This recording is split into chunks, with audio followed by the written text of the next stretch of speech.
la mesa de medicamentos personalizados va a estar a cargo de la coordinadora Patricia Prea, que va a llevar la presentación junto con el resto de los disertantes, que son Eduardo Spitzer y Gustavo Milone.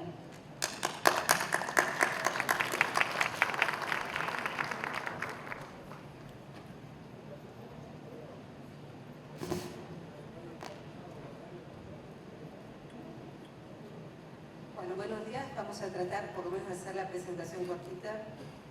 En principio agradecer a Eduardo Spitzer y a Gustavo Milone por formar parte de esta mesa junto conmigo. Y bueno, comentarles que, como ustedes saben, ANMAT hace rato que viene trabajando en lo que es el marco normativo de productos biológicos, que esto ya fue establecido en el año 2011 y que medicamentos para terapias de avanzada fue quizás uno de los objetivos primarios que le importó al doctor Piale ya por el año 2014. También ustedes saben que la reglamentación para medicamentos para terapias de avanzada fue puesta en vigencia en el año 2018, siendo Argentina, junto con Estados Unidos y Canadá, de los pocos países en América que realmente tiene un marco normativo para este tipo de productos. Es por eso que un poco la idea de incluir esta mesa en el Congreso de Ciencia Reguladora tuvo que ver con no tanto ver la reglamentación porque termina siendo aburrido, sino que dentro de todo lo que es el universo de medicamentos de terapias de avanzada, tratar un grupo específico que son aquellos denominados generalmente inmunoterapia celular adoptiva y dentro de ellos los medicamentos CAR. Por eso es que, bueno, está Eduardo que nos va a hablar un poco de lo que es el proceso productivo, los desafíos del proceso productivo, y Gustavo que nos va a hablar un poco realmente de estas terapias que son realmente prometedoras, pero que también tienen una implicancia, digamos, de complejidad, como todos los medicamentos biológicos, pero también muy específicos para ellos. Solo a modo de introducción y para que se conozca el por qué vamos a tratar de discutir ciertos temas. Como les decía, ANMAT, a partir del año pasado, implementó la disposición del 179 de medicamentos de terapias de avanzada, y lo importante, para hablar de ciertos aspectos relevantes, tiene que ver primero de todo con que esta norma no salió realmente de la mente de nadie, sino que tuvo realmente como base los requerimientos a nivel internacional, pero con aquellas cosas que nos caracteriza como ANMAT, que es no trasplantar normas internacionales o regionales, sino luego de haber visto o analizado cuál es la legislación nuestra. Y en ese sentido hay dos cosas que son importantes. Primero, tener en cuenta la estructura sociopolítica de nuestro país, que es un sistema federal en salud, y por otra parte también cuáles son las otras autoridades de aplicación. También lo importante es que claramente los definió como medicamentos de origen biológico y por lo tanto quedaron sujetos a la regulación de los mismos, pero hablando de la complejidad propia de este tipo de medicamentos, tenemos que hablar también de ciertos aspectos a tener en cuenta, que algunos de ellos ya están en la norma, pero que otros deben continuar siendo analizados. Entre ellos, fundamentalmente el tema de la caracterización del producto, de tener claramente establecidas metodologías y procesos, de tener mucha, pero mucha, podríamos considerar, cuidado con lo que es el material de partida, fundamentalmente con la fuente de obtención, buenas prácticas de fabricación que tienen que ser aplicables independientemente de cuál tipo de instalación sea realizado, ya sea a nivel de planta farmacéutica o de instituciones cerradas, los procesos e instalaciones que también amerita ver qué tipo de visión tenemos que tener como reguladores y fundamentalmente como inspectores, la distribución y la logística, que seguramente vamos a ver después que es bastante diferente, y dentro de los aspectos regulatorios o de las funciones regulatorias, también qué visión tenemos que tener en los estudios clínicos, en la autorización de comercialización y fundamentalmente en lo que hace a la farmacovigilancia y biovigilancia, y algo fundamental que es la trazabilidad, desde el momento que se obtiene el material de partida hasta que reingresa el producto terminado al paciente al cual tiene que ser administrado. Si tuviéramos que analizar el tema de procesos, podríamos analizar como dos tipos de productos, aquellos que básicamente tienen un proceso productivo muy similar a lo que es actualmente hoy en la industria farmacéutica, el concepto de producción por lote, pero después tenemos el otro tipo de productos que son aquellos que, obtenidos a partir de un paciente individual, terminan en un medicamento personalizado. Si estamos hablando de las instalaciones, hemos analizado 3 tipos de instalaciones. Una donde prácticamente podemos considerar el proceso productivo tradicional, desde la obtención del material de partida hasta el producto terminado dentro de la misma instalación. La segunda opción, que es la obtención del material de partida desde un centro asistencial, que sería una instalación A, y luego llevado a una planta productiva farmacéutica, donde finalmente se elabora el medicamento y vuelve a la instalación A para su administración. Y por último, otro tipo de instalación, que sería la instalación típica que puede ocurrir en un centro asistencial, que sería la obtención del material dentro de ese centro, la producción en ese mismo centro y luego el regreso a donde está el paciente dentro del mismo centro. Esto nos llevó a tener que trabajar muy intensamente junto con INCUCAI, fundamentalmente porque con los procesos y las instalaciones que vimos antes, claramente, por lo menos hay 2 de ellos que involucran sí o sí a la intervención del INCUCAI, fundamentalmente a lo que hace, a la obtención y a la calidad del material de partida que después tienen que entrar a una planta farmacéutica.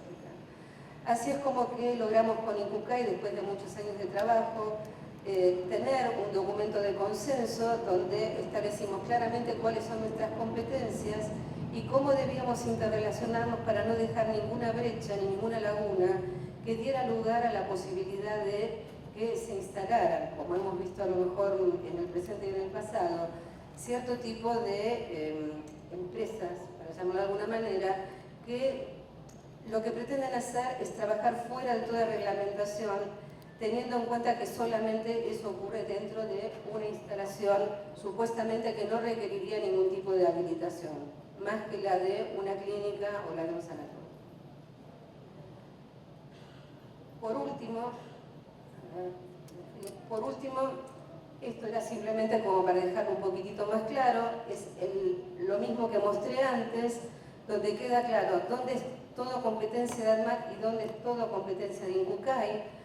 ADMAT tiene competencia exclusiva cuando desde el material de partida se llega al producto terminado, sin intervención o sin necesidad de obtener material de un paciente.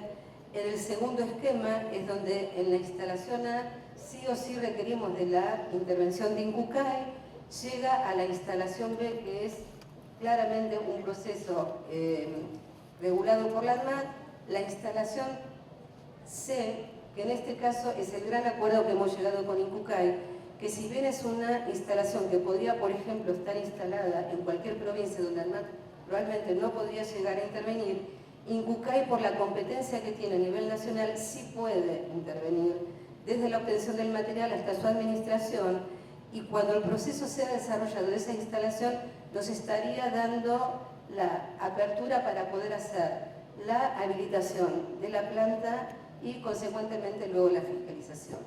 Hay un tercer tipo de productos, que son aquellos que utilizan células, pero que son las que se consideran no manipuladas. Entonces, en ese caso, ese tipo de terapias y no medicamentos quedan exclusivamente bajo competencia del INCUCAI. Quería plantear esto para dar lugar ahora sí a Eduardo, que nos va a hablar de lo que es el proceso productivo y los desafíos que significa poder trabajar con este tipo de productos, y después Gustavo, que nos va a hablar más bien de estas terapias prometedoras y también los desafíos que les representa para los sistemas de salud y de cierta forma también para otras cuestiones que tienen que ver con las instalaciones.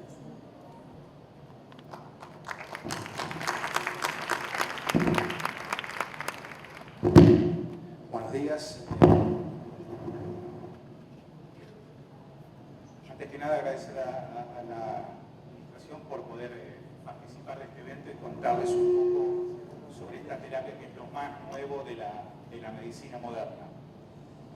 Al día de hoy estamos sufriendo un proceso de revolución a nivel de los tratamientos en enfermedades complejas. Esta es una breve etapa cronológica de dónde viene la industria, cómo estamos trabajando pensando de dónde se empieza a trabajar, digamos, ya hace más de 500 años que tenemos la primera farmacopea, a finales del 1800 empieza la revolución industrial de síntesis química, se lleva a etapas industriales, la producción de moléculas que anteriormente se producían a partir de la botánica. A principios del 1900 aparecen las terapias biológicas tradicionales, la extracción de moléculas o hormonas a partir de sueros, tejidos. Con la tecnología del ADN recombinante, a finales de los 70 empezamos a producir proteínas recombinantes en sistemas celulares no humanos. Ya el día de hoy hay moléculas que se han desarrollado por lo que se llama diseño de novo, hay moléculas que se diseñan mediante el uso de computadoras que virtualizan células y virtualizan estructuras químicas que no existen en la naturaleza. Hay antecedentes en la Argentina de grupos de investigación que están haciendo este tipo de desarrollos y hoy en día nos encontramos con no el futuro sino una realidad que son las terapias celulares. Para hablar de terapias celulares también tengo que hablar de lo que son medicamentos de alto costo. Al día de hoy, 11 de las 15 principales drogas utilizadas a nivel mundial son productos biotecnológicos.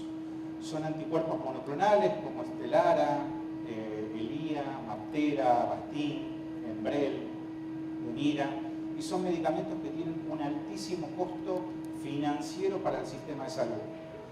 El año pasado, a nivel global, Humira, que es un anticuerpo anti-TNF para el tratamiento de distintas enfermedades autoinmunes, tuvo ventas por $20.000 millones. Y estas drogas hoy en día están expandiendo los pilares del tratamiento oncológico tradicional. El tratamiento oncológico, hasta hace muy poco, constaba en la cirugía, la remoción del tumor, la utilización de la radioterapia, la utilización de la quimioterapia tradicional. Luego apareció a finales de los 80 la medicina personalizada, que básicamente consta en genotipificar al paciente antes de recibir una droga. Esto comenzó con las drogas sintéticas, Erciciguan, Quirras, los inhibidores de tirosinquinasa, pero ya desde hace más de 10 años tenemos el quinto pilar del tratamiento oncológico, que son los anticuerpos monoclonales, que abren la puerta a la inmunoterapia, y las terapias celulares, que es lo que vamos a ver hoy. Estos tratamientos, los biológicos y las terapias celulares, se diferencian muchísimo de la quimio tradicional. La quimio tradicional básicamente funciona aprovechando el metabolismo celular de las células tumorales, que es un metabolismo que está exacerbado, las células crecen mucho más rápido, hay mayor división celular, hay mayor necesidad de nutrientes, y básicamente uno, con una terapia de quimio tradicional, está envenenando a todo el organismo, pero solamente mata las células tumorales porque están mucho más aceleradas. Con la tecnología de los anticuerpos monoclonales y estas tecnologías CAR-T, reemplazo el bombardeo por un francotirador que solamente va a actuar en un target celular, en una célula muy particular. Y esto genera perfiles de seguridad muy buenos en comparación a las terapias tradicionales, y esto permite que los tratamientos sean más continuados a lo largo del tiempo. Pero como tienen muy buen perfil de seguridad, también tienen un muy mal perfil de financiamiento tóxico. Estas son drogas que tienen como principal evento adverso su costo. Por ejemplo, estas moléculas que iniciaban en patologías muy complejas como la oncología, las enfermedades autoinmunes, los biológicos hoy en día han derramado en toda la terapia clínica tradicional. Ya hace muy pocos meses tenemos el primer anticuerpo monoclonal para el tratamiento de la migraña, y está cambiando completamente el paradigma del tratamiento porque tiene de 2 a 3 aplicaciones anuales. Aparecieron los anticuerpos monoclonales para enfermedades autoinmunes, aparecieron los inhibidores de checkpoint, Keytruda y Opdivo. Estas son moléculas que bloquean una proteína a nivel celular que genera un camuflaje en el sistema inmune. Cuando aplicamos estos monoclonales, nuestro sistema empieza a reconocer a las células tumorales y las atacan. Pero ya tenemos las nuevas drogas, tenemos Kymriah, tenemos Yescarta, que son las 2 CAR-T que les voy a contar hoy. Tenemos Spinraza, que hace un ratito en un evento se habló del costo de Spinraza, con un costo promedio de $750.000, es una terapia antisentido. Y lo más caro de lo más caro un nuevo producto que compite con el Spinraza, que cuesta $2.150.000 por chico, precio de lista en Inglaterra. O sea, buenos perfiles de seguridad, frutos prohibidos del árbol del Edén, donde nadie puede acceder si no hay opciones más baratas. Este es un trabajo de Dudley donde se muestra por primera vez en el año 2008 la potencialidad de los linfocitos T modificados genéticamente. Estos son 2 pacientes con melanoma, donde en poco más de 2 meses se ve una progresión muy buena del tratamiento. Básicamente eran linfocitos modificados genéticamente para que reconocieran un antígeno de superficie, y este fue el gran boom que luego dio al desarrollo de muchas otras terapias CAR-T.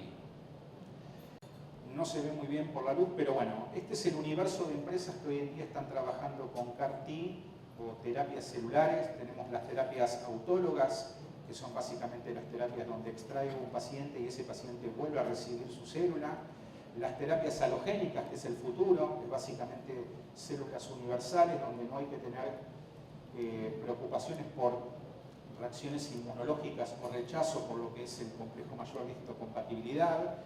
Y tenemos nuevas variantes de células que reconocen múltiples epítopes tumorales al mismo tiempo.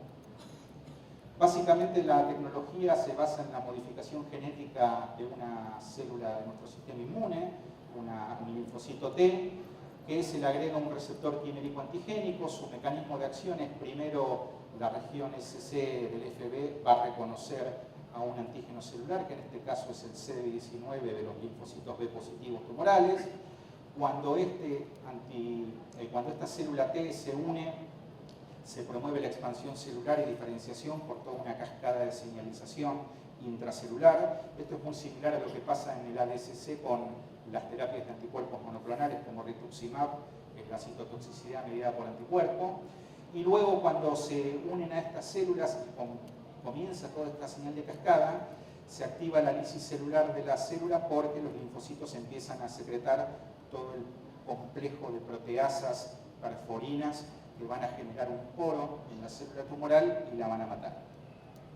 En detalle, estos receptores quiméricos antigénicos son una construcción genética que hacemos en el laboratorio, básicamente utilizando 2 tecnologías, retrovirus o lentivirus. Son 2 plataformas que permiten la inserción génica de mi construcción en el núcleo, y esta construcción le da una señal de reconocimiento, un FB anti-CD19, esto lo puedo diseñar a medida frente al target que yo quiera, y luego una señal de coestimulación y una señal de dominio, para que una vez activado este reconocimiento al antígeno sucedan los mecanismos de proliferación y expansión celular.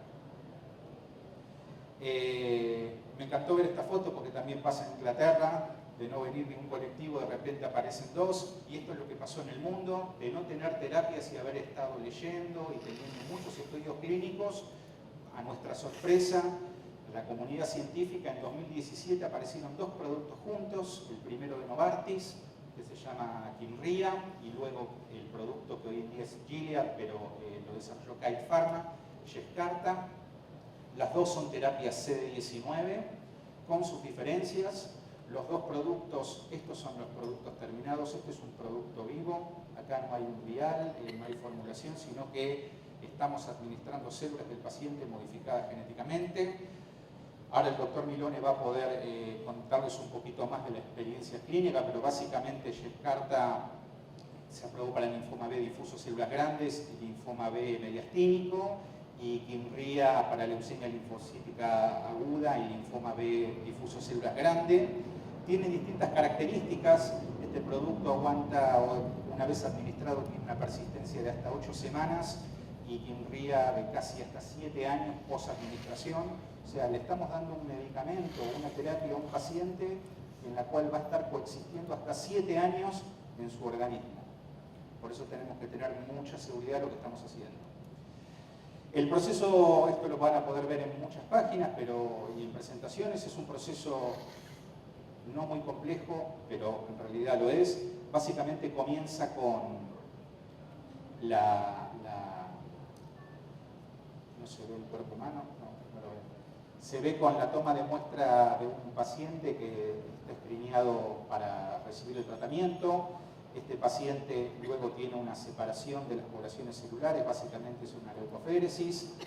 Una vez llevado a una etapa industrial, se hace una reprogramación celular, que es básicamente mediante lentivirus o retrovirus insertar este plásmido que va a codificar para el receptor quimérico.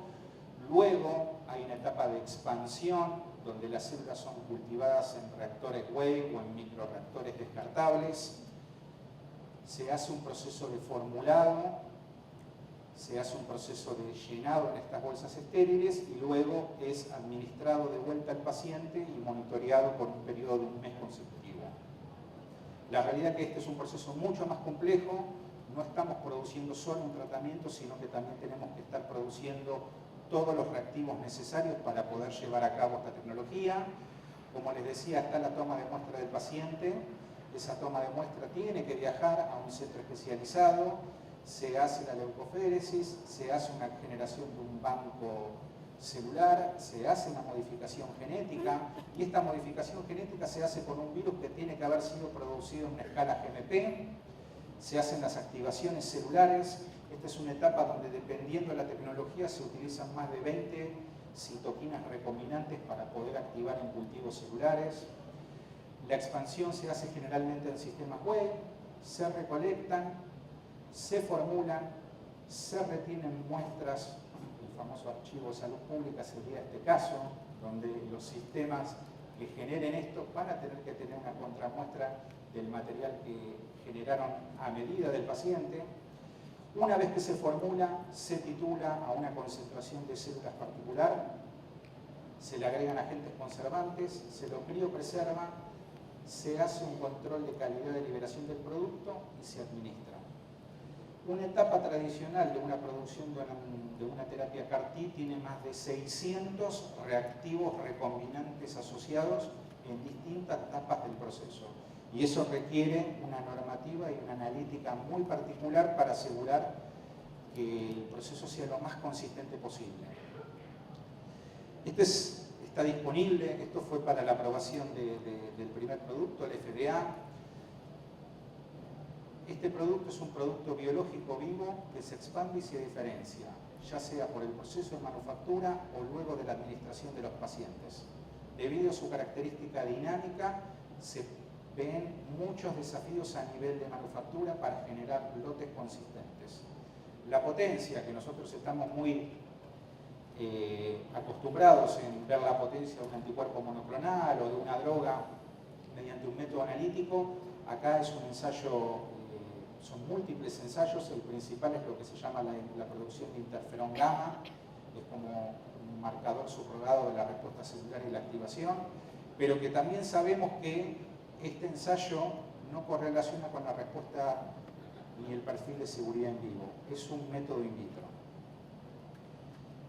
Les decía que tengo que producir las células, pero para producir esas células tengo que generar un agente de transfección. En este caso se utiliza lentivirus, es un sistema establecido en la biotecnología donde tenemos 4 plásmidos. Uno de esos plásmidos va a tener el C19 y los otros 3 van a tener proteínas constitutivas del virus para generar la cápside recombinante.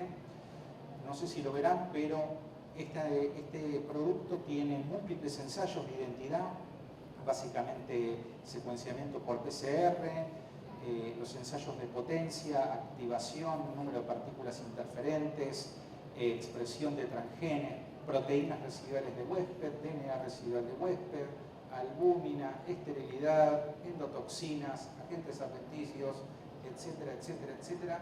Esto de por sí ya es un producto que tiene la misma cantidad de especificaciones que un anticuerpo monoclonal y es considerado uno de los reactivos necesarios para poder generar el producto terminado.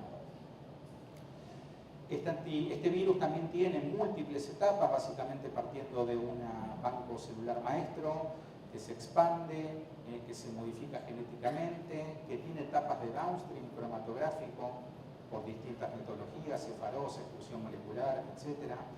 Luego tiene múltiples etapas de diafiltración y reformulación para llegar a una concentración viral infectiva X, que luego tiene que ser formulado, almacenado y distribuido a cada uno de los centros de generación de las terapias CAR-T. Es un proceso en su totalidad muy complejo, es muy variable, no solo por los desafíos que tiene técnicamente, sino porque el material de partida, lo que yo estoy extrayendo de los pacientes mediante la leucoféresis, varía paciente a paciente.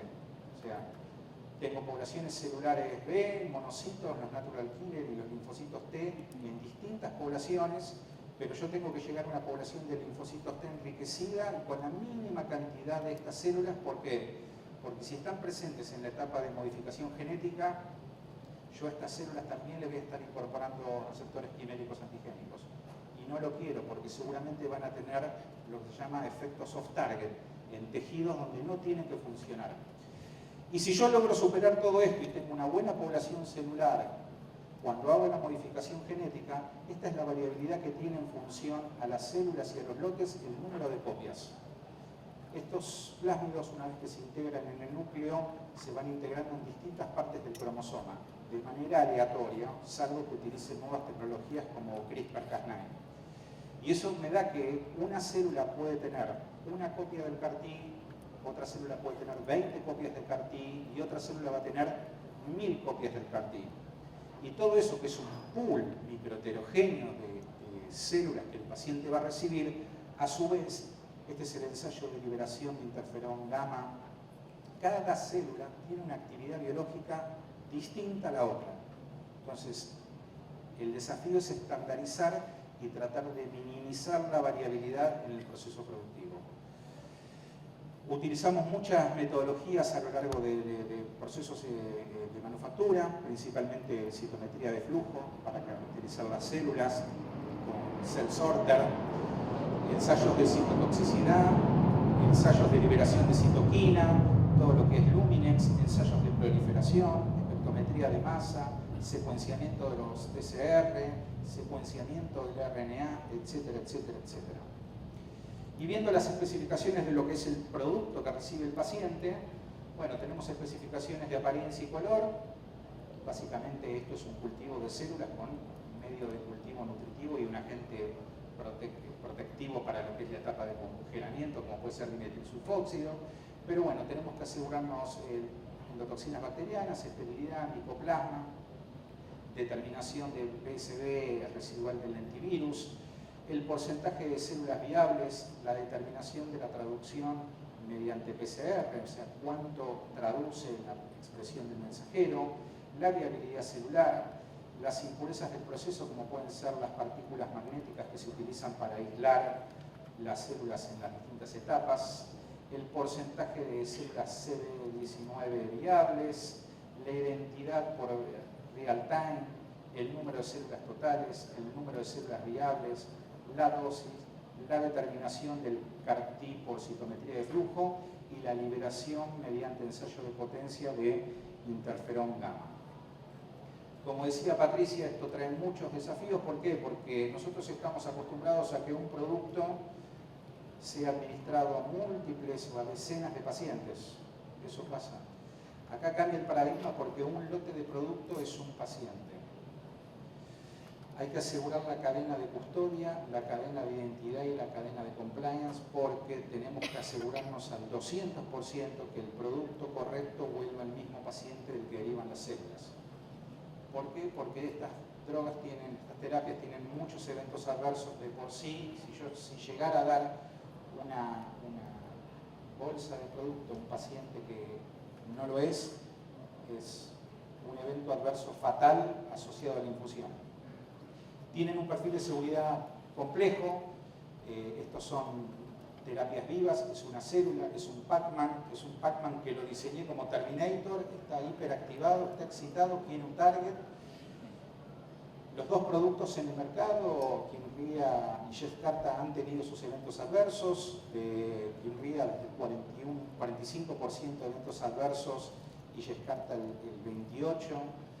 Los eventos adversos son principalmente neurotóxicos. ¿Por qué? Porque cuando se da la administración del CAR-T hay una variación, una modificación en los perfiles de permeación de la barrera hematoencefálica. Estas células generalmente ingresan al cerebro y cuando están hiperactivadas puede haber efectos de inflamación muy severo. Como todo proceso de muerte celular, cuando el macrófago viene o el linfocito T fagocita, hay liberación de proteínas y se da lo que se llama el síndrome de liberación de citoquinas, que no generalmente es manejable con corticosteroides, y es por eso que cuando el paciente recibe esto tiene que estar varios días internado en el centro de infusión y tiene que ser monitoreado todos sus parámetros de manera muy estricta. Esto es algo más nuevo. Estos productos, como les decía, tienen variabilidad y ya está demostrado que múltiples lotes que se han administrado en los estudios clínicos, inclusive comerciales, no cumplen especificaciones. No cumplen especificaciones en distintos de los atributos, pero principalmente les quiero dar tranquilidad que sí cumplen aquellos de seguridad. Lo que no están cumpliendo son por ahí parámetros de liberación de interferón gamma, número de células, pero como son terapias de muchísimo impacto para los leucemias y los linfomas, la EMA y la FDA lo están permitiendo, inclusive han sacado varios trabajos donde hablan de en qué situación se pueden dar estas terapias fuera de especificación. Yescarta está teniendo un 97% de eficacia a nivel productivo y Kymriah está teniendo un 80%, o sea, casi un 20% de los lotes fallan, y es algo crítico que tiene que estar sentado de la manera regulatoria. Para cerrar, bueno, un poco lo que es la lectura obligada, hay mucha guía tanto nacional como la FDA y como la EMA. Y para cerrar lo último, bueno, el producto y el proceso al día de hoy son indivorciables, se requiere una altísima inversión tecnológica y de capital humano, hay una fabricación multifuente, multiinstitución. Desde ya esto no es una terapia que pueda ser instaurada 100% en el INCUCAI porque no tienen ni las áreas ni la tecnología, ni tampoco lo podemos tener 100% en la industria. Hay muchos controles in process, hay que tener cuidado con las contaminaciones, la caracterización de los efectos fuera del target, control de calidad, validación de métodos analíticos, liberación de lotes compleja, almacenamiento de contramuestras, la logística, la administración del producto, la farmacovigilancia y la necesidad de un marco regulatorio durante todo el ciclo de vida del producto. Gracias.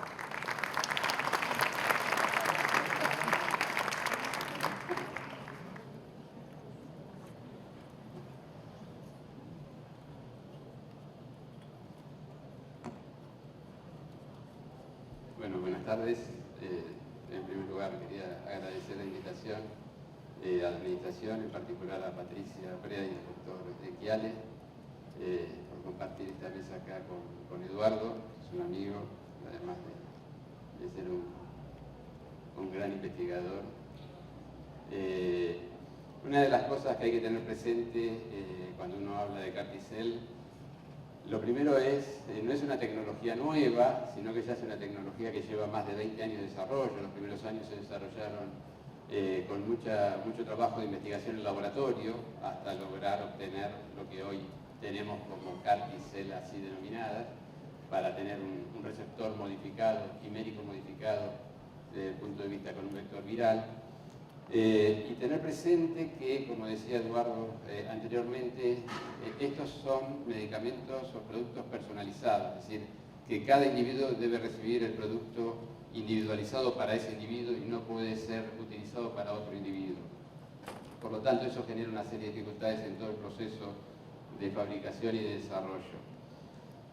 Una de las cosas más importantes, yo voy a pasar brevemente algunos datos que quizá lo repita con Eduardo, pero para seguir un poco el hilo de la charla. Lo primero que tener presente para lo que son las CAR-T-cells hoy, en cuanto al procedimiento en sí mismo, el primer paso obviamente es la extracción por lo que nosotros denominamos leucoféresis en el servicio de medicina transfusional. Posteriormente la reprogramación con un vector viral, el cual recodifica genéticamente y genera un receptor quimérico de antígeno que es el CAR. Estas células CAR obviamente posteriormente se multiplican y se expanden. El paciente después recibe un acondicionamiento para recibir, obviamente estar inmunosuprimido y recibir las células, que una vez infundidas proliferan, detectan el antígeno tumoral a través del receptor quimérico y producen la lisis celular. Esto puede ser como se inició en sus fases, valga la redundancia, iniciales para pacientes autólogos, utilizándolo para el propio paciente, y en los últimos años se ha empezado a desarrollar en lo que hace asociándose en trasplante halogénico, en infusiones halogénicas. Hay algunas diferencias entre uno y otro. Está obviamente mucho más desarrollado todo lo que hace la infusión autóloga en cuanto al número de células T que uno debe infundir, no así en el trasplante halogénico y en su conformación en el uso halogénico, porque ahí sí varía y todavía no está claro cuál es el número de células T o CAR que uno debe infundir, porque además en el trasplante halogénico intervienen otra serie de factores inmunológicos que hacen obviamente la tolerancia inmune que se pone o que se activa en el trasplante halogénico, que modifican una serie de factores y que hace difícil saber o establecer precisamente cuál es el número de células CAR que uno debe infundir como un mínimo para tener una acción definitiva y duradera a lo largo del tiempo. El otro punto importante a tener presente es estas células CAR o modificadores del receptor antígeno quimérico fueron diseñadas inicialmente y en su diseño lo que tiene como propio la célula CAR es que duran un tiempo y después el organismo no las puede replicar porque lo que hace efecto son las propias células CAR difundidas, modificadas a través del vector viral, y eso hace que con el tiempo se agote la acción.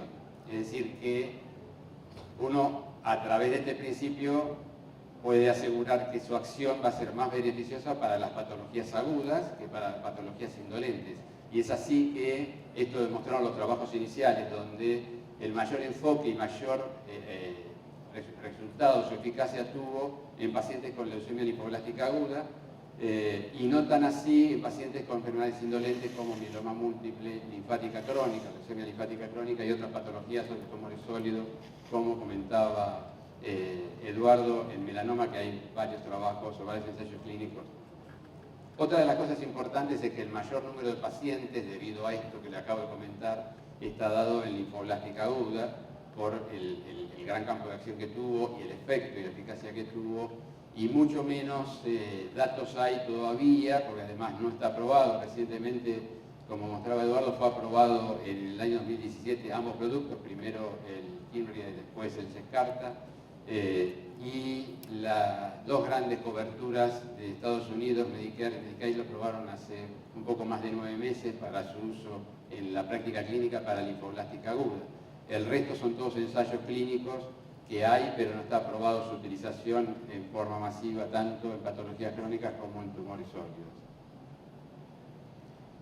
En lo que hace al procedimiento, tiene un módulo de unión en blanco extracelular, un módulo transmembrana para anclar la molécula a la membrana de la célula tumoral y un módulo de activación de señales intracelulares, que es donde se desencadena a través del receptor quimérico toda la lisis celular de la célula tumoral. La evolución, rápidamente, esto lo mostró recién Eduardo, la evolución que ha tenido el diseño de las CAR desde sus inicios, inicios de la década del 90, hasta la época actual, las distintas generaciones de células CAR que se han ido modificando desde el punto de vista del efector y también modificando desde el punto de vista del vector viral que puede ser utilizado, ya sea un lentivirus, como utilizan la mayor parte de los grupos, que es el vector viral quizá con mayor acción para la generación de transvector en cuanto a la activación y la formulación del receptor quimérico, como el retrovirus, que lo utilizan algunas pocas empresas que están trabajando con este tipo de virus, pero la mayor parte de las empresas trabajan con lentivirus. Obviamente que esto ha generado una revolución, hay más de 100 estudios, fase 1 y fase 2, en distintas patologías hematológicas y en tumores sólidos, varios estudios pivotales y obviamente las dos líneas comerciales que hay pertenecientes a las dos empresas que recién comentaba. En cuanto a las características, tiene características diferentes. Ustedes saben que esto es un producto, un fármaco, un medicamento dirigido especialmente para cada paciente y también para cada patología. El receptor quimérico que se modifica es el CD19 para leucemia linfoblástica aguda, el CD20 o 22 para linfoma, es decir, hay distintos target que uno modifica para las distintas patologías. el CD123 para leucemia amiloide aguda, el CD8 para melanoma, o el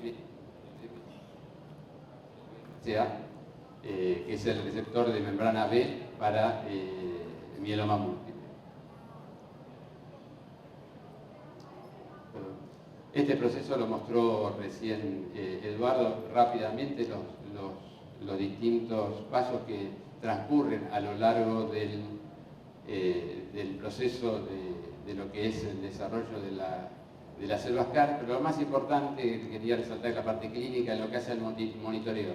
Nosotros evaluamos el efecto, el impacto a corto, mediano y largo plazo a través de distintas valoraciones de respuesta, ya sea a través de imágenes, por distintos tipos de metodología, o en lo que se hace el seguimiento a través de estudios de evaluación molecular o por citometría de flujo, que son las dos variables que tenemos, por molecular por RT-PCR o citometría de flujo para valorar el índice de respuesta y sobre todo lo que nosotros llamamos enfermedad mínima residual, que solo lo podemos detectar a través de técnicas moleculares o de citometría de flujo, que eso es lo más importante porque hay una relación directa entre la reducción de la enfermedad mínima residual y el impacto en la duración de la respuesta que tienen los pacientes con estas patologías. Las indicaciones, obviamente para el primer producto que fue desarrollado, el receptor quimédico modificado del antígeno C19 fue para leucemia linfoblástica aguda. También hay ensayos, aunque en menor número de pacientes, para leucemia mieloblástica aguda, linfática crónica, linfomas B, mieloma múltiple y en algunos tumores sólidos. El problema de los tumores sólidos es identificar los marcadores. Hay ensayos clínicos, sobre todo en melanoma, que han dado resultados favorables en pacientes con enfermedades avanzadas, que es donde más impacto ha tenido. Y como les comentaba hoy, que puede ser utilizado obviamente en forma autóloga o en forma alogénica en las últimas modalidades de ensayos que se está trabajando.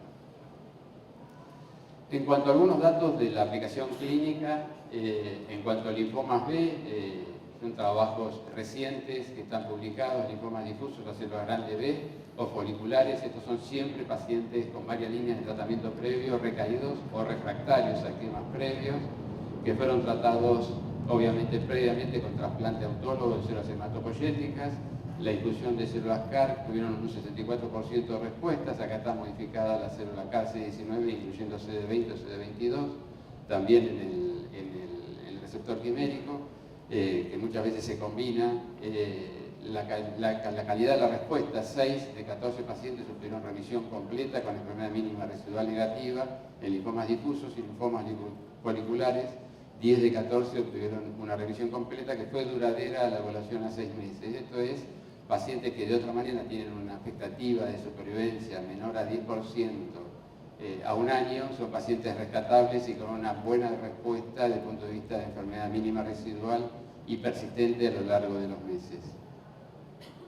En lo que hace a la leucemia linfática crónica hay ensayos y diferentes ensayos con distintos targets desde el punto de vista antigénico, y muchos son comunicaciones individuales de pacientes o de 2 o 3 pacientes, pero para que simplemente comentar, esto es una comunicación de Porter en caso de una LLC refractaria. Ya saben que estas patologías, cuando son refractarias, no hay ninguna alternativa desde el punto de vista terapéutico para los pacientes y los pacientes fallecen indefectiblemente.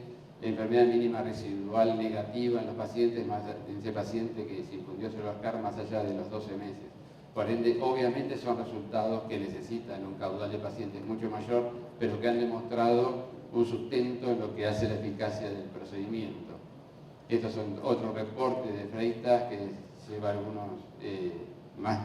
un número un poquitito más elevado de pacientes, y simplemente ver, no se ve muy bien por el fondo claro de la diapositiva, pero pacientes que obtuvieron respuesta y sostuvieron la respuesta. En 2 de los casos, en uno tuvo una respuesta parcial en pacientes con enfermedad avanzada y refractaria al tratamiento con terapias con células CAR.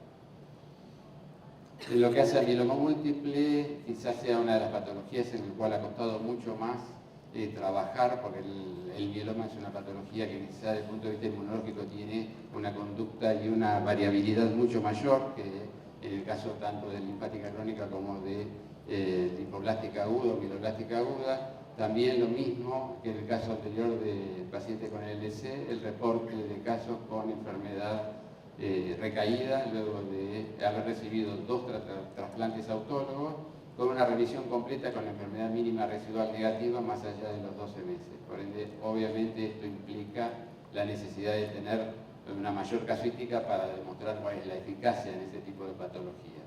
Pero en lo que hace a lo que hay más cantidad de pacientes, más cantidad de casuística, que es el impacto que tiene esta terapia en los pacientes con leucemia linfoblástica aguda, sobre todo los pacientes pediátricos, que es el tumor infantil más importante y más frecuente de la pediatría.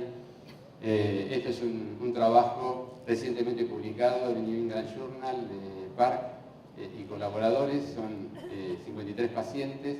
Obviamente los pacientes que se incluyeron eran pacientes de alto riesgo, pacientes con la presencia de cromosomas Filadelfia o su rearreglo molecular del CRBL, con varias líneas de tratamiento previo, refractarios al tratamiento, incluyendo tratamiento con el anticuerpo blinatumomab. Usted sabe que ya estos pacientes son de alto riesgo y que no tienen ninguna chance terapéutica por los métodos convencionales. Y uno lo que puede evaluar, obviamente, con la terapia con células CAR, es qué es lo que sucede en una población en la cual el 100% de los pacientes están muertos a los 6 meses. Y ustedes fíjense que prácticamente la mitad de los pacientes con la enfermedad mínima residual permanecen en remisión completa a más allá de los 30 meses o a los 30 meses, y solo un 18% de los pacientes con enfermedad mínima residual positiva. Es decir, la importancia que tiene y el impacto que tiene de generar enfermedad mínima residual y eliminar toda la población residual de blastos en esta patología para que los pacientes se obtengan, y esto es lo que ha logrado el uso de las células CAR en esta patología. Este es otro trabajo del grupo francés, de 30 pacientes pediátricos y adolescentes jóvenes o adultos jóvenes con leucemia linfoblástica aguda, refractarios o recaídos, incluyendo trasplante o anticuerpo monoclonal, el blinatumomab, que es un anticuerpo biantigénico. Los pacientes se respondieron con células CAR, ahí tienen la dosis. En general una dosis mínima adecuada es alrededor de 1 a 2 por 10 a la 6 por kilo. El porcentaje de revisiones completas fue del 90%, a los 6 meses el 67% de los pacientes persistía en revisión completa y estaban vivos el 78% de los pacientes. Había un pequeño grupo que había tenido algún evento. Lo más importante que también hay que tener presente, que lo comentó Eduardo hoy, es que todo este tipo de procedimientos, como vamos a ver ahora en unas diapositivas, requieren de un soporte y una estructura importante para todo su desarrollo, pero también requieren de un soporte importante para la infusión. Todos los pacientes que están publicados hicieron algún grado de síndrome de liberación de citoquinas, ¿sí? Todo esto implica un manejo muy complejo de la infusión y no es una infusión que se pueda hacer en forma ambulatoria. Por ende, además de tener un laboratorio y una planta con buenas prácticas de manufactura, lo cual insume, como vamos a ver, un alto costo para todo el montaje, también requiere de una supervisión para la infusión, porque todos los pacientes, el 100% de los pacientes, hacen algún grado de síndrome de liberación de citoquinas. Los que lo hemos visto sabemos lo que implica y lo que genera un síndrome de liberación de citoquinas si uno no lo tiene previsto en el paciente, por supuesto. Y esto es el impacto de los pacientes, la supervivencia libre de eventos, alrededor del 50%, y el 75% de pacientes están vivos a una mediana de 6 meses, ¿sí? Que es el corte. Por ende, son pacientes rescatables y que han tenido un impacto significativo en lo que hace la evolución, con un muy mal pronóstico en sus enfermedades de base. Y esto simplemente para que vean cuál es el impacto que han tenido estas terapias. Esta es una chica que se llama Emma Whitehead, que es una chica que se trasplantó en la Universidad de Pittsburgh, en Pensilvania, y con el grupo que desarrolló inicialmente, lo que después se lo vendió a Novartis, el patentamiento de las CAR-T. Fue trasplantada a los 5 años y posteriormente obviamente fue etapa de New York Times como un evento que ha cambiado, que esta chica tenía dos tratamientos previos, un trasplante, y no tenía ninguna posibilidad de expectativa de supervivencia, y la paciente, hoy la chica esta tiene 15 años, lleva 10 años en revisión completa duradera, ¿no? Y esto simplemente lo muestro para que vean lo que es. Acá no se ve por la luz, pero acá hay simplemente no, 50 mililitros de volumen de líquido, que es lo que queda, que es lo que se reinfunde. Es una infusión de parecida a una solución salina que simplemente vale $500.000, ¿sí? Para que tengan una idea de lo que vale ese poquito volumen. Bueno, esto es lo que comentó recién Eduardo. Aprobó la FDA primero el Kimbria de Novartis en agosto de 2017 y en octubre se aprobó el Yescarta. ¿Cuáles son los pros y los contras que tiene esto de la CAR-T? Los pros es que el diseño, obviamente el proceso es efectivo, se dispone rápidamente porque obviamente el paciente está, entonces uno lo puede producir y generar rápidamente. Tiene una alta tasa de respuestas y duración de las mismas en las patologías agudas. En las crónicas falta un poco más de desarrollo. Se han cambiado y modificado algunos vectores para hacer más duradera en la infusión, posinfusión, el sostenimiento de esas CAR en el tiempo y que los eventos que sucedan después de la infusión puedan ser controlados por las propias CAR. Y en general, una dosis única es suficiente. Sabemos cuál es la dosis para la infusión autóloga, más controversial todavía aún, porque es más difícil, cuál es la dosis para la infusión halogénica. ¿Cuáles son las contras que tiene? Es una metodología muy compleja para el desarrollo. Lo que hemos estado involucrados en todo lo que es trasplante y manipulación celular, esto ha superado toda la complejidad de lo que estábamos acostumbrados y no es sencillo hacerlo. Y requiere un equipo multidisciplinario y muy complejo para establecer, no complejo porque sea difícil, sino que complejo porque requieren varias especialidades conjuntas y varios integrantes para desarrollar el equipo por los distintos pasos que transcurren a lo largo del proceso. Requiere la manipulación viral. Esto es importante porque cualquier contaminación tira por tierra todo el producto final que vamos a tener. Áreas de desarrollo con buenas prácticas de manufactura, lo que implica una inversión muy importante. Tienen todavía una baja tasa de respuestas a largo plazo en patologías crónicas y en tumores sólidos. Y lo otro que yo acabo de decir es el costo. El costo del producto está alrededor promedio, le dije, depende de la empresa, $500.000 puede llegar en Multeni, que es otra de las empresas que está en desarrollo, a $700.000. ¿Sí? Y el costo del ensamblaje de una planta para el desarrollo es muy superior a eso. Algunas consideraciones, y estas son consideraciones personales que uno lleva a la cabeza viviendo en Argentina, como sabemos que ya hay varias instituciones que están pensando en desarrollar células CAR, pero uno se olvida de lo que implica esto dentro de nuestro sistema. Sería ideal, dentro de lo que se debe al alto costo, la optimización de los recursos, con en primer lugar evaluación de cuál es el potencial de pacientes que tenemos en Argentina para esto y no desarrollar plantas o procesos antes de tener real conciencia de la cantidad de pacientes y del tipo de pacientes que contamos. La realización de un proyecto combinado, esto es inviable hoy si uno le dice a cualquier seguro o a cualquier cobertura que va a ser una CAR que sale $700.000 o $500.000, que alguien lo pueda cubrir. Creo que hoy es inviable y sería ilógico pensar que eso puede suceder hoy si no se baja el costo o no tiene un costo un poco más adecuado para nuestro medio.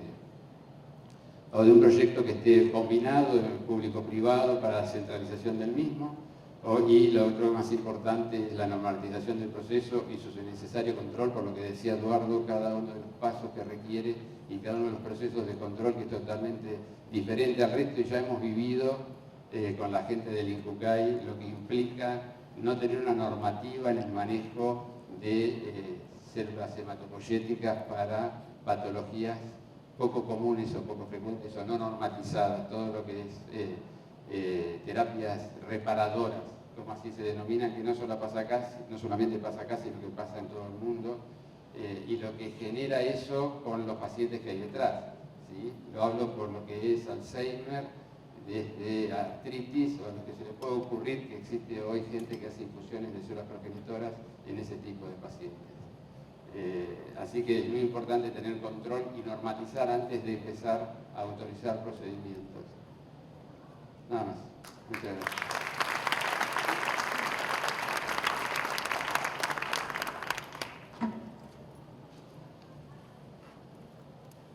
Sé que estamos fuera de horario, pero quisiéramos poder mínimamente tener 4 puntos que nos habíamos acordado en tratar de, por lo menos, hacer un intercambio. ¿Es posible? 5 minutos.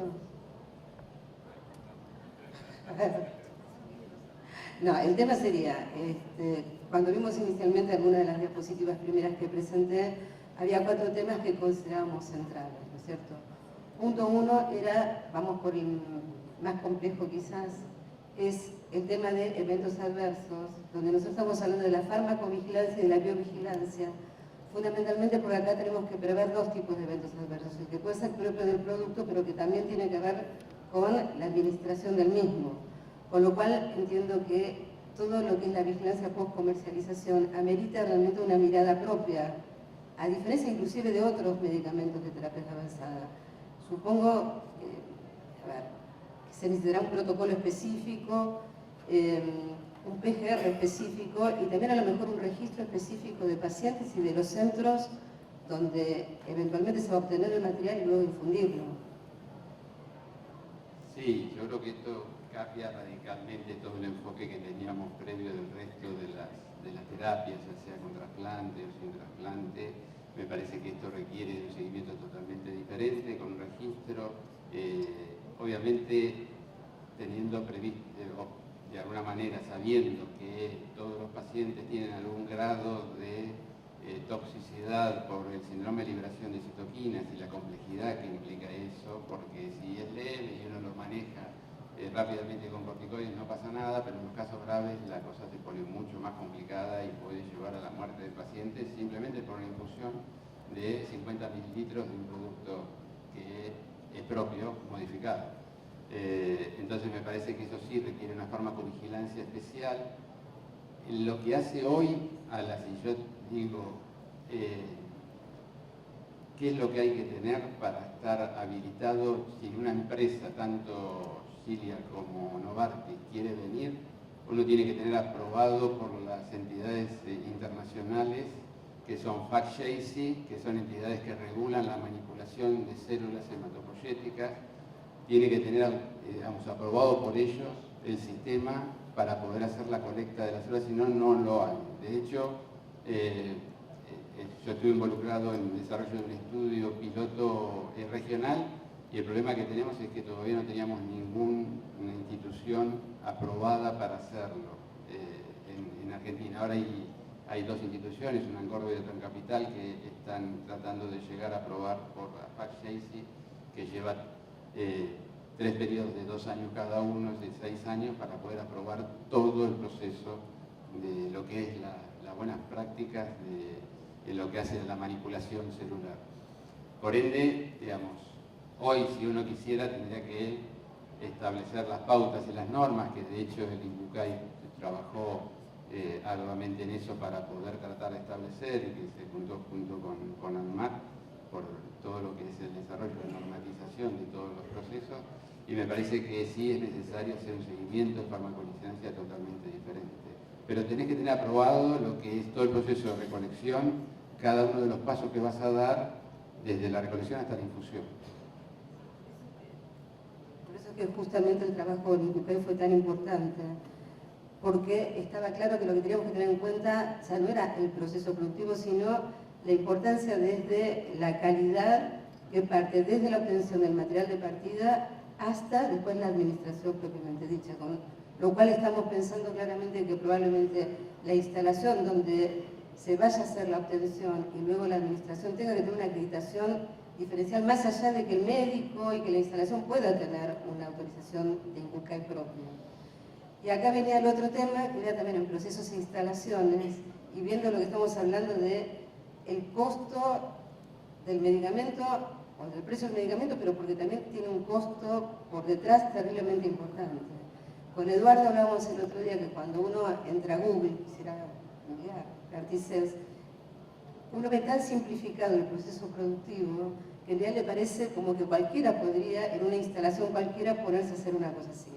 Eduardo pudo mostrar, y vos también pudiste demostrar, que la complejidad es terrible y que los requerimientos y las especificaciones y las metodologías que tienen que emplearse para la producción y para garantizar la calidad son terriblemente superiores a las que en cualquier industria farmacéutica se utilizan.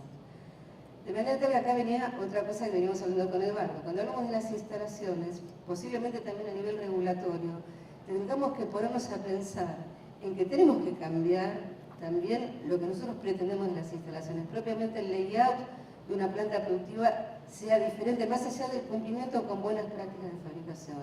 Porque la logística es distinta y porque la naturaleza de la recepción y manipulación del material de partida es totalmente distinto. Con lo cual creo que también ameritaría, más allá de las buenas prácticas de fabricación, pensar en cuáles serían los requisitos mínimos que requeriría una planta de procesamiento. Y ahora los dejo hablar a ustedes. También, escuchándote, a pesar de que uno puede ver en España que hay todo un programa de acompañamiento para que haya más instalaciones que puedan dedicarse a la producción de CAR-T-cells, ya sea para directamente el tratamiento o para el estudio clínico, creo que realmente sería como improbable que en la Argentina tratáramos de fomentar la instalación de muchas plantas productivas, porque claramente no se podría garantizar todo lo que se supone que tenemos que tener. Con lo cual, pienso que hay que ver planta productiva, logística, distribución, y ver de qué manera a lo mejor se pueden hacer como centralizaciones del proceso productivo para tratar por lo menos de empezar a disminuir un poco el costo productivo, y también un poco lo que decías vos, Eduardo, que esta cuestión de que el control de calidad sí o sí tiene que hacerlo, la planta productiva también tiene que cambiar de paradigma, y tenemos que empezar a pensar que necesariamente acá va a hacer falta poder trabajar con otras instituciones que puedan realizar los controles, ya sea del material de partida o del producto terminado.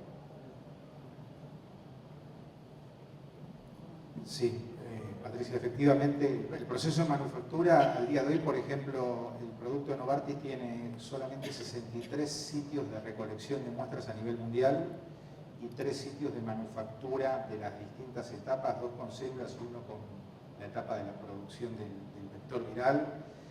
Es muy complejo, hay un trabajo muy interesante que se llama Global CAR-T Manufacturing, que está disponible en PubMed, que plantea esto de la necesidad de tener centros que básicamente agrupen todas las actividades, por lo menos uno por continente, y no pensar que esto va a ser ni provincial ni nacional, no solo por la complejidad, sino porque son patologías complejas. ¿Cuántos pacientes tenemos en la Argentina, Paraguay, Chile, digamos? No te dan los costos, no te da la logística, no tenemos logística, por ahí lo habrán visto. Todas las etapas son a menos 70 o a menos 120 grados. Los que trabajamos en industria sabemos lo que es la logística a temperatura ambiente, la cadena de distribución, imagínense de 2 a 8 y de llevarlo a menos 70 o menos 120. Y como es un producto vivo hay que controlarlo todo el tiempo. Las instalaciones son súper complejas, si bien todas las etapas y el tratamiento es mini, por eso el tema de los huevos, los bioreactores descartables, traen la facilidad de poder hacer múltiples procedimientos en una planta. Siguen siendo plantas muy complejas con distintos niveles de bioseguridad, zonas clasificadas. Acá no hay ni zona C ni B, es todo tecnología de isolator. Y importantísimo que es la trazabilidad de todo el proceso. Pues yo puedo tener una placa o un frasco, un T25, donde sé que tengo. Ahora, si tengo mal el vector viral o un reactivo, acá la trazabilidad del QR va a tener que estar desde que lo pincho hasta que lo pincho el paciente. Así que no es fácil. El otro problema es conseguir el vector viral, que no es fácil, porque los vectores virales los tienen las empresas, los desarrollaron las empresas y lo tienen como una fuente de poder importante y no es fácil. Yo estuve ahora en el Hospital Clínic de Barcelona, que hicieron una planta nueva, pero hicieron un acuerdo con Multeni, que es otra empresa que tiene desarrollo de CAR-T-cells para leucemias agudas, están trabajando en ello, pero llegaron a un acuerdo donde el manejo final lo tiene Multeni, que es la empresa. No es sencillo conseguir el vector viral, que eso es un paso trascendente para poder hacer las CAR-T. Si no, no tenés el lentivirus o el retrovirus, no podés hacer las CAR-T, así que ese es otro escollo que hay hoy por hoy. más, ya creo que terminamos. ¿No debería existir también como una especie de protocolo donde realmente pueda quedar en claro cuáles serían los pacientes que realmente pueden llegar a tener una posibilidad para este tipo de terapia, y no que de pronto el solo hecho de que vos seas hematólogo-oncólogo determine que tu prescripción sea suficiente como para esto? El principal escollo que tenemos nosotros en Argentina, los argentinos, es juntar datos. Ahora, hace ya unos años, hay un registro de patología infantil que lo hace el Instituto Nacional del Cáncer, que lo hizo a través del ROA, que es el registro oncomatológico argentino, y que tiene todos los datos epidemiológicos de incidencia, de patologías, y de esa manera uno sabe dónde está parado en pediatría con relación a la oncomatología, en patología de incidencia, y ver cuál es la casuística que uno tiene. En adultos no tenemos y no sabemos qué es lo que pasa. Cuando yo siempre digo, cuando uno muestra una charla y le piden hablar de leucemia linfoblástica aguda en adultos, y uno se refiere a la incidencia que da el CIRS o el Globacar, que permite tener una aproximación de datos, pero uno no sabe en realidad lo que pasa, porque no tenemos registros. En Argentina no hay registros epidemiológicos de patología, entonces no sabemos qué es lo que sucede. La protocolización es el paso previo a poder hacer todo este tipo de procedimientos, y debería ser el paso previo a tratar cualquier paciente. Tener protocolizado todos los esquemas de tratamiento previos y tratar a todos de la misma manera, de acuerdo a sus estadios, y de esa manera sacar conclusiones e ir avanzando. Eso pasa parcialmente en hematología, pero sí, lo primero y el primer paso fundamental es protocolizar y ver a qué pacientes está justificado el uso y quién potencialmente se beneficiaría de esto. Sí, tenemos tiempo para dos preguntas, aunque sea...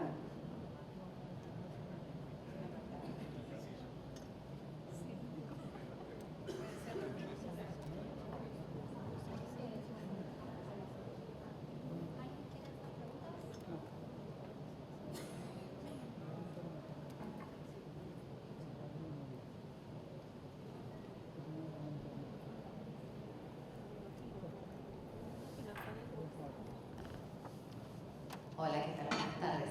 Sí, dos consultas puntuales.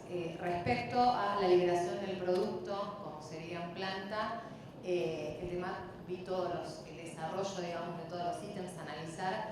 Mi pregunta es si se va a evaluar conjuntamente a todo este, digamos, cambio que hay que hacer en cuanto a estructura y demás, el tema de desarrollo de métodos de calidad abreviados, porque entiendo que no se puede mantener un paciente inmunosuprimido 30 días esperando un resultado de microbiología y demás. Eso por un lado. Y por otro lado, respecto a lo que es farmacovigilancia activa, en otros países que están ya implementando esto, por ejemplo en Inglaterra, tienen un protocolo que luego que el paciente tiene el alta médica, permanece alrededor de 1 o 2 meses, digamos, en un lugar cercano a la institución donde hizo el tratamiento. Entonces es mucho más de lo activo que conocemos, porque también implica el traslado del paciente en la cercanía del centro donde se hizo la terapia. Así que bueno, ese comentario y esa consulta respecto del control de calidad. Gracias. Cortito, liberación de lotes, no hay manera de abreviar. Lo que sí, si entras a todo lo que es el EPA, el European Public Assessment Report de los productos, que la EMA publica todo y la FDA te lo tacha, son métodos rápidos. Reemplazan el ensayo microbiológico tradicional de 14 días por un ensayo complementario con PCR real time de determinación del microorganismo. Pero no hay métodos abreviados. Cuando estas terapias cuestan $500.000, en un día te hacen una espectrometría de masa y el mismo día te hacen la secuenciación completa de la célula, se llama Single Genome Sequencing, que tarda 4 horas. O sea, realmente acá no hay chances, creo que no amerita ningún tipo de método abreviado, sino tecnologías más modernas. Sí, no, para responderte lo del tiempo de inmunosupresión, acá no cabe esperar, vos tenés que tener todo programado para hacerlo inmediatamente, no puede el paciente estar esperando, lo mismo que para trasplante, no lo puedes acondicionar y el día 0 que tenés que infundirlo, tenés que esperar, no lo hiciste y lo querés infundir a los 10 días. probablemente ese paciente se muera por las complicaciones asociadas por todo el periodo de espera que tuvo. Así que eso tiene que ser ya programado y estar en los tiempos y formas que se consideran, obviamente, para poder hacerlo correctamente. Y el otro punto es, si para los pacientes con trasplante alogénico nosotros lo mantenemos cerca del centro durante 2 meses, el periodo peri-trasplante, que se considera más importante de observación, digamos, más estricta, esto tiene la misma implicancia. El paciente no se puede infundir e irse cuando se va de alta a la casa por todas las implicancias que genera y debe estar cerca de su centro como corresponde, ¿sí? Justamente por eso lo que hablábamos era que la visión que tenemos que tener desde el ámbito regulatorio de todo esto amerita realmente todo un repensamiento de lo que hoy existe. Es como cuando uno, de alguna manera, acostumbrado a lo que es un medicamento tradicional, vamos a la prehistoria, que es, hoy existe todavía, que es tener que ir, por ejemplo, a una planta farmacéutica donde se obtiene material de partida a partir de órganos, tráqueas, etcétera, donde uno se escandalizaría de pensar cómo se puede trabajar con eso, cuando en realidad le estaría pidiendo a lo mejor un área blanca.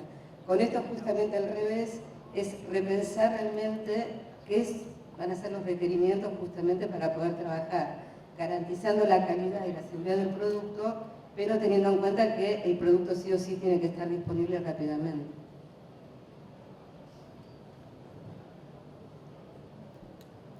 ¿Qué tal? Muchas gracias por la oportunidad, muy buena exposición. Mi consulta es a la doctora Prea. Veo que han trabajado fuertemente con Incucay, pero me pregunto, para poder agilizar más este tipo de terapias, lo veo desde el punto de vista de la logística, y si ANMAT tiene alguna estrategia para trabajar con aduana en términos de agilizar todo lo que tenga que ver con la logística de esta terapia. Sí, vos lo que estás planteando sería en aquel caso en que ANMAT eventualmente registrara un producto que implicara la necesidad de sacar muestras del paciente al exterior. Esas son justamente una de las tantas cosas que nosotros tenemos que pensar, porque no solamente tiene que ver la logística de mandar el material, sino también otro tipo de cuestiones, cómo uno realmente puede asegurar que de pronto el material llegue, y también cuáles serían los requerimientos de ANMAT, y no todo lo de logística, respecto de la planta en el exterior, de cómo se está trabajando.